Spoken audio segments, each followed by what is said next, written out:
Los fármacos. ¿Nos medicamos en exceso? ¿Qué intereses puede haber detrás de una receta médica? ¿Se puede llegar a inventar una enfermedad para vender un medicamento?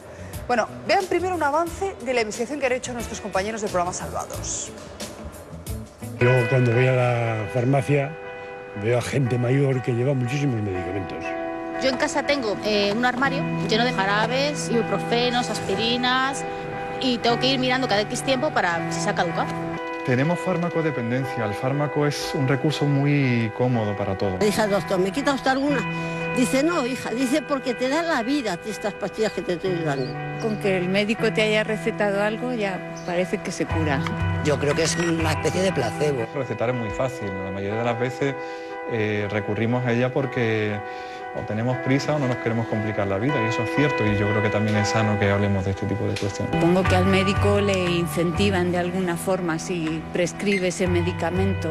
Económicamente, ¿quién sale ganando con esto de la sobremedicación? Sobre todo es la industria farmacéutica la que gana económicamente. Son enfermedades que vienen con un medicamento debajo del brazo, ¿no?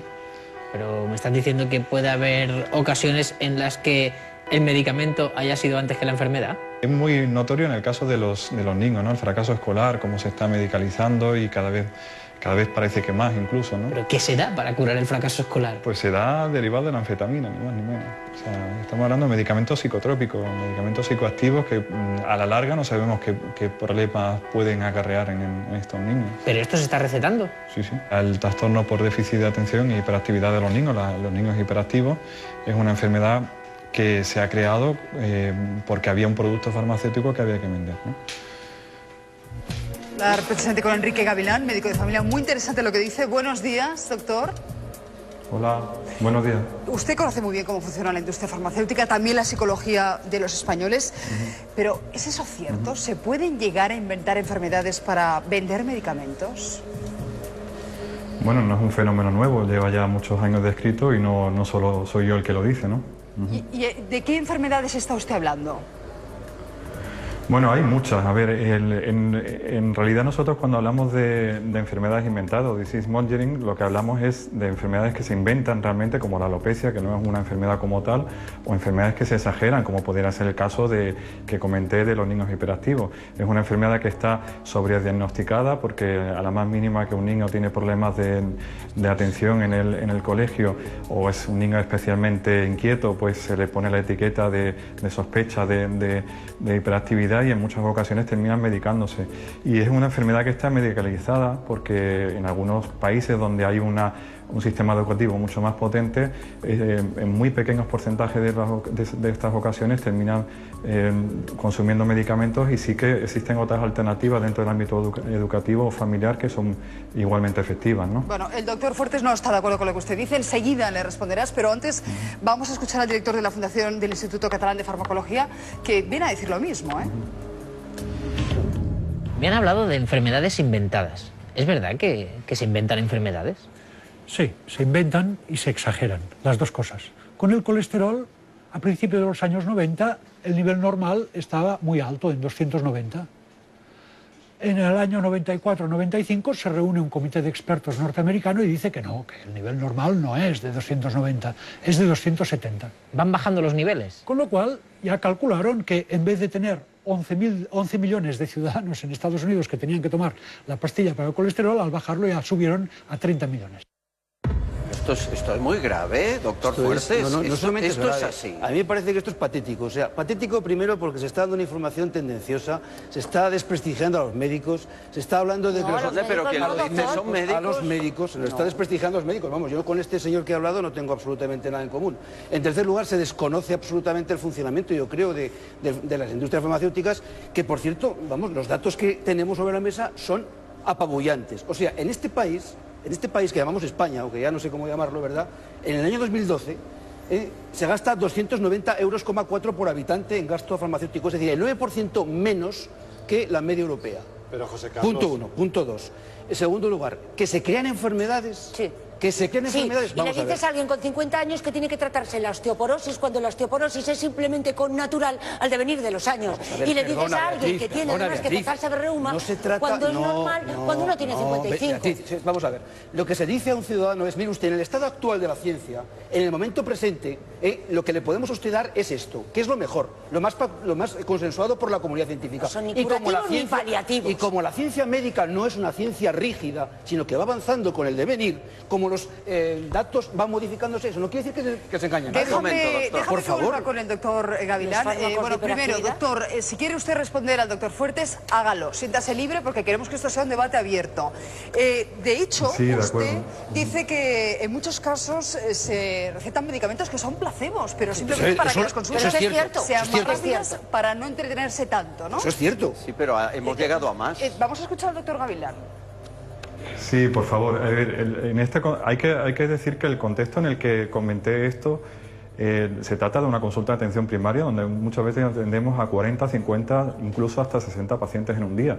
Lógicamente, como usted comprenderá, y puesto que podemos abordar cualquier tipo de proceso con una alta incertidumbre diagnóstica, lo lógico es que en algunas ocasiones tratemos de salir del paso de la mejor manera posible porque tenemos muchas cosas que atender y algunas veces con muchas emergencias incluso intercaladas en la consulta, con lo cual en algunas ocasiones tiramos de talonario. Perdóname un momento, de talonario de receta. Y no creo que pase ningún tipo de problemas porque hablemos de este tipo de cuestiones. Eso en primer lugar. Y en segundo lugar, el medicamento es un símbolo.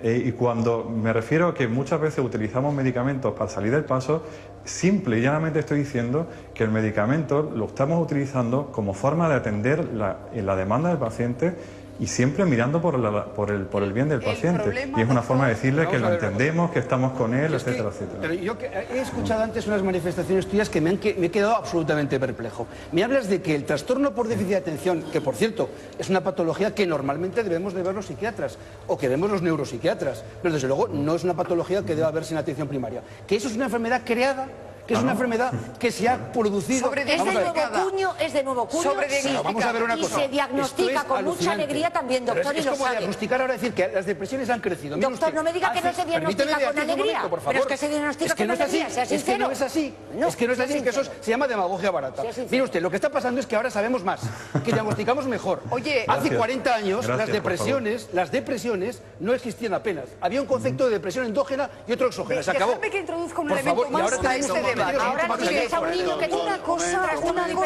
es que a los pacientes en la consulta se nos dé un placebo, que eso no tiene ninguna consecuencia, y otra muy distinta es que el abuso de los fármacos pueda tener consecuencias tan graves como el cáncer. Escuche. Hemos tenido en España, entre 1995 y 2004 o 2005, unos 18.000 casos de cáncer de mama que han sido causados por lo que llamaban tratamiento hormonal sustitutivo. Hormonas, estrógenos y progestágenos que se daban a la mujer y todavía se dan a algunas mujeres después de la menopausia y que entonces se promovieron fuertemente como la fuente de la juventud eterna, etc. Bueno, pues esa fuente de juventud eterna se ha visto que producía cáncer. Pero vamos a ver, esto no es ninguna contradicción con lo que estoy defendiendo. Insisto, la medicina es una ciencia viva. No es una ciencia muerta, es una ciencia biológica que requiere del estudio y de la experimentación para ir avanzando. Entonces, punto uno, lo que yo tengo muy claro es que las industrias farmacéuticas, gracias a las cuales los médicos se forman, porque la administración pública... Se forman en sus productos. Se forman en todo. Se forman en todo, Beatriz. En sus productos. Es una profunda ignorante. Los congresos, perdón, no es cierto. Los médicos que van a congresos de farmacología lo dejan clarísimo. No se les dan clases amplias, se les instruye únicamente en el uso de medicamentos concretos. Estás haciendo una acusación absolutamente falsa. Estoy trasladando las palabras de muchos de los doctores que hablaron en ese reportaje. Perfectamente, y cogieron una parte de los doctores. Estoy trasladando palabras. Cogieron una parte muy clara que llamamos los doctores. A esos congresos. Mira, hay muchos doctores que se llaman talibanes, que no quieren ninguna ayuda de la industria farmacéutica, salvo cuando ellos organizan el congreso, en cuyo caso se pliegan absolutamente. Aquí hablaron doctores que decían que iban a congresos en los que exclusivamente se les hablaba de un fármaco. Eso es falso, falso. Ellos mentían. Falso, mentían. Mentían y lo puedo rebatir en cualquier momento. Bueno, en cualquier momento. Doctor Gavilán, por favor, respóndale. Y perdón por la vehemencia. Que está muy alterado, no te pongas tan así. Es que esto es un tema muy importante. Carlos, es un debate. Es un tema muy importante, José Carlos. Por favor, adelante, doctor. Doctor. Sí, dígame. Hable. Responda. Yo creo que la peor acusación es la de hormonas contra el envejecimiento que pueden provocar cáncer. ¿Eso está comprobado científicamente, doctor? Sí, hay estudios, hay ensayos clínicos con 16.000 pacientes donde se ha constatado que hay un aumento del riesgo de padecer cáncer, eso es cierto. Pero yo voy a dar un dato ahora. Los datos que dio el profesor Laporte son estimaciones extrapoladas a la población española, ¿cierto? Yo voy a dar un dato en este momento. Hay comunidades autónomas en las cuales la persona que tenga un cáncer de próstata va a tener 3 años menos de vida. ¿Por qué? Porque la administración pública no autoriza determinados, ojo, la administración de esa comunidad, no autoriza determinados productos que están ampliamente demostrados en toda Europa que son eficaces. Y voy a mi especialidad, paciente psiquiátrico. Hay pacientes psiquiátricos maltratados porque no se les puede prescribir lo más correcto, sino lo más barato.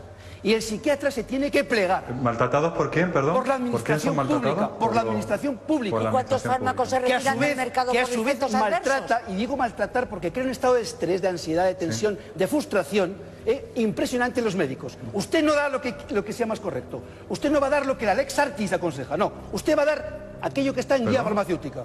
Va usted a prescribir lo que yo considero adecuado. Responda, por favor. Doctor.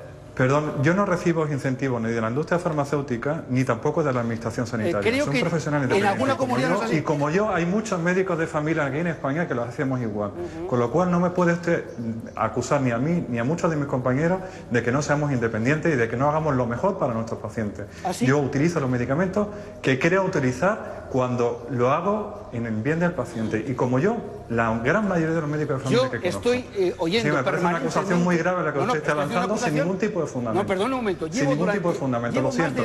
Me parece indignante, me parece indignante, y estoy hablando yo, perdóneme, me parece indignante sus acusaciones. Mire usted, llevo 2 años recogiendo encuestas de ustedes. Además, sin ningún tipo de fundamento. Llevo 2 años recogiendo encuestas de ustedes de atención primaria.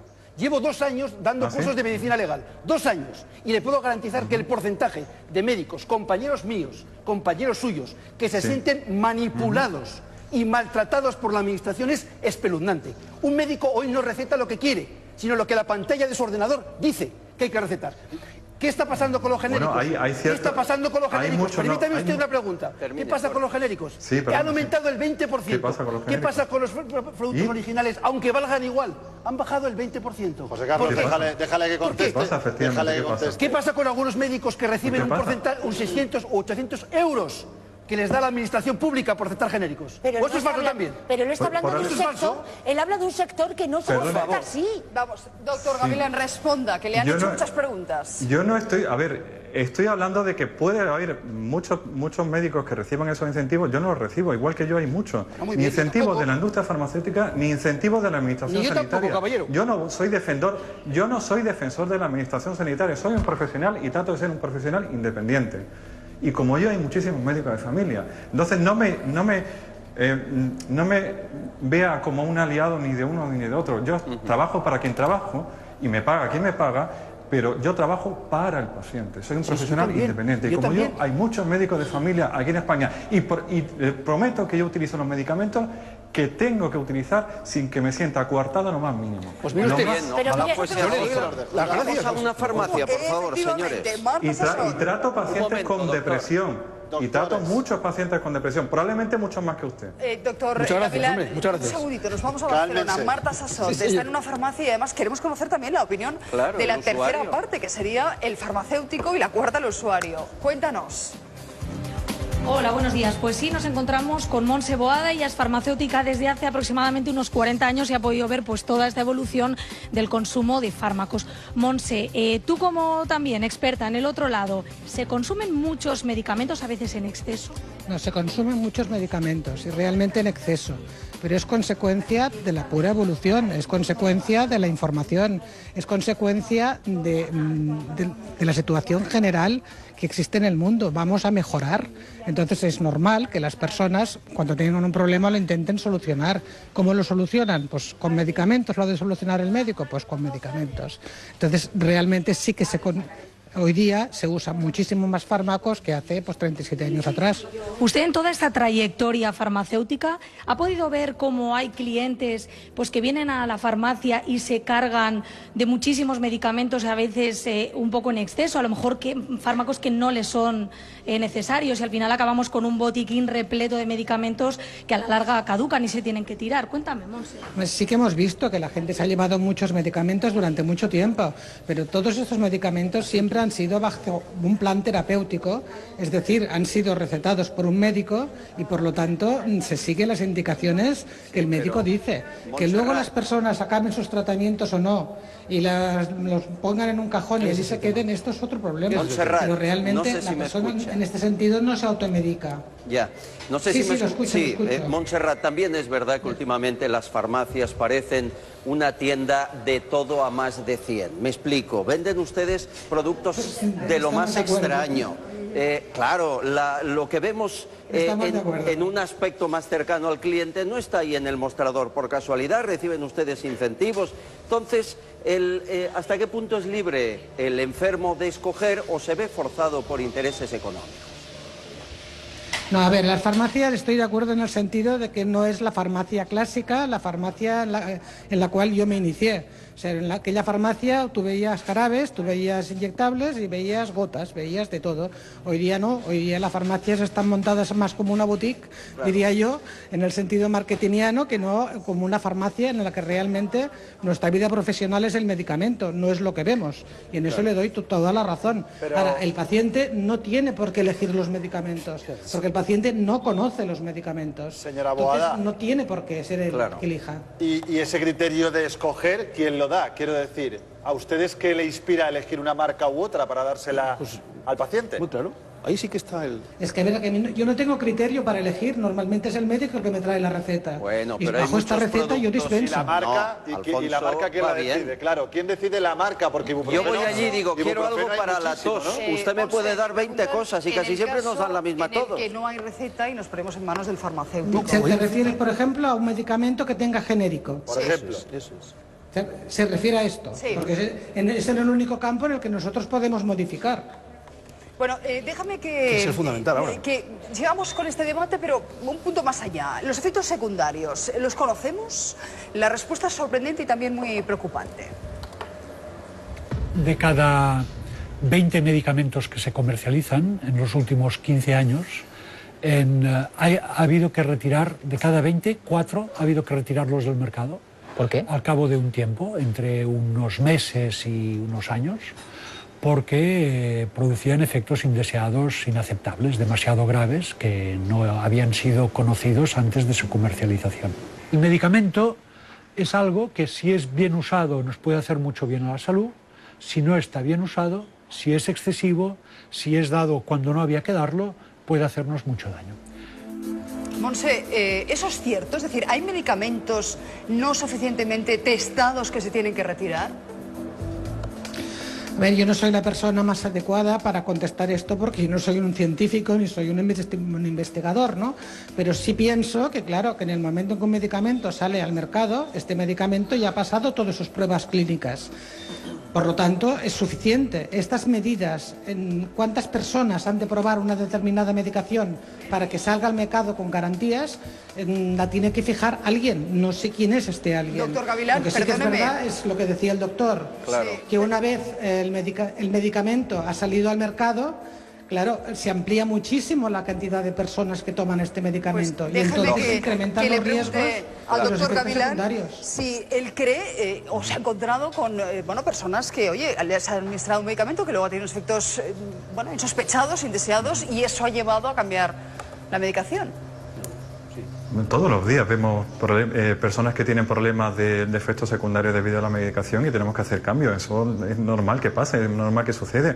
Y es cierto que los medicamentos, cuando se ponen en el mercado, es porque han pasado por controles rigurosos de seguridad, pero claro, lógicamente se ha comprobado en una porción muy pequeña de una población y muy seleccionada de la población. Cuando ya se empieza a utilizar en el mercado, el espectro aumenta muchísimo y empiezan a aparecer efectos secundarios que necesitan mucho tiempo para que, y muchas mucha gente para que pueda empezar a aparecer. Bueno, entonces, ¿cuándo existen regulaciones al respecto, ¿no? Veo que hay unanimidad, hay consenso en este punto. Seguimos. ¿Consumimos medicamentos incluso cuando no nos hacen falta? Escuchen lo que dice Joan Ramón Laporte sobre la osteoporosis.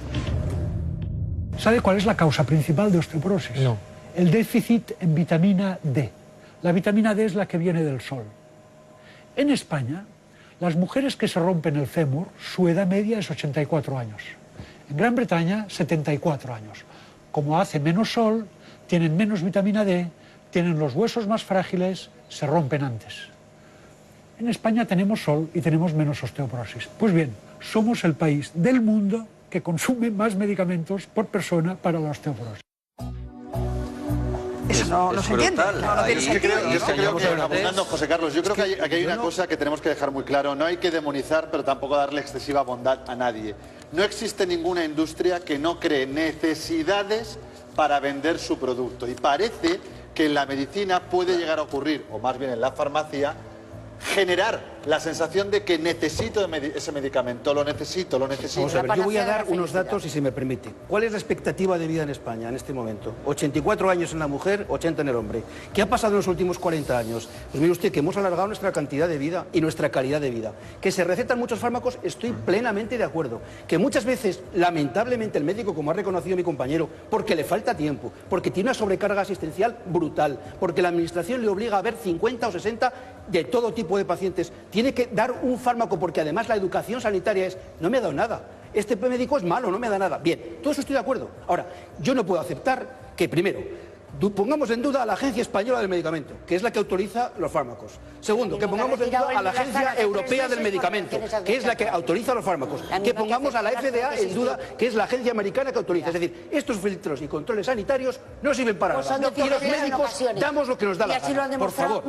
La casuística. Por favor, la casuística que nos explica, Beatriz. Por favor, el Miolastán se ha retirado hace 3 meses por reacciones adversas y se vendía. Ahí no había pasado. Y no había pasado por esas instituciones. Y las famosas prótesis no habían pasado por las instituciones.